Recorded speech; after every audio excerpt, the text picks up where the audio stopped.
Thank you so much for such a wonderful talk. The fabulously rich story you told about Elizabeth Johnson made me curious about your other sources, in particular whether there were any other original Loyalist people that you were able to read.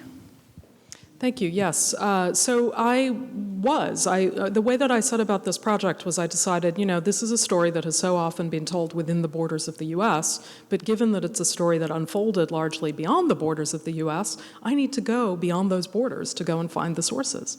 And so I visited all of the different sites that the Loyalists themselves went to in any large numbers and rooted through all the papers to see what they had left. And, one great thing about these people is that they were wonderful letter writers, and their families scattered. And when your families scatter, you're writing letters to try to keep it together. And so I think archivally, my most delightful discovery was in the archives in St. John in New Brunswick, which I went to relatively near the end of my research process. And there I came across many, many boxes of papers called the Robinson Family Papers.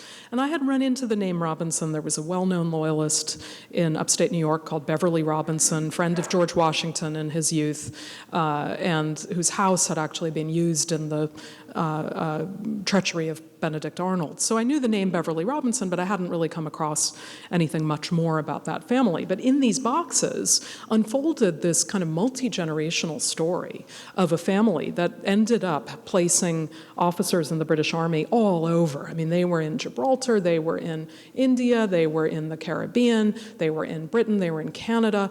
I found this wonderful record by one of the, so Beverly Robinson was a Loyalist military commander. All his sons ended up becoming military commanders, but the age range when they started in the war was from early 20s maybe, but all the way down to like 9 years old. So the 9-year-old kid serves in the British Army, and by the time he finishes his career in the 1850s, he is the longest serving officer in the British Army because he's been serving in it since the 1780s when he was 9 years old.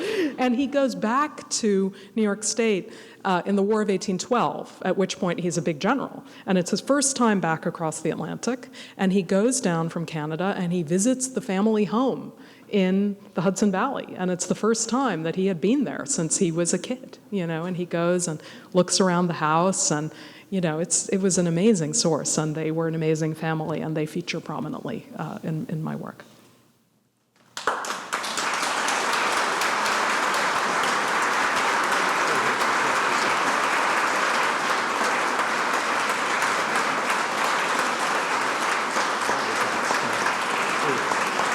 Fascinating topic, and you're an interesting speaker as well. So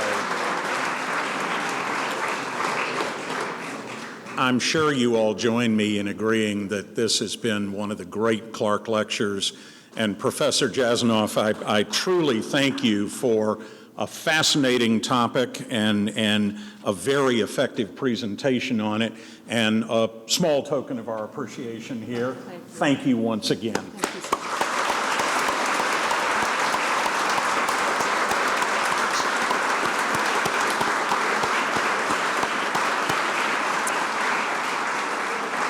And as I mentioned, Professor Jasanoff, by the way, will be staying for cocktails and dinner, so you can continue questions, although give her a chance to relax and enjoy her meal.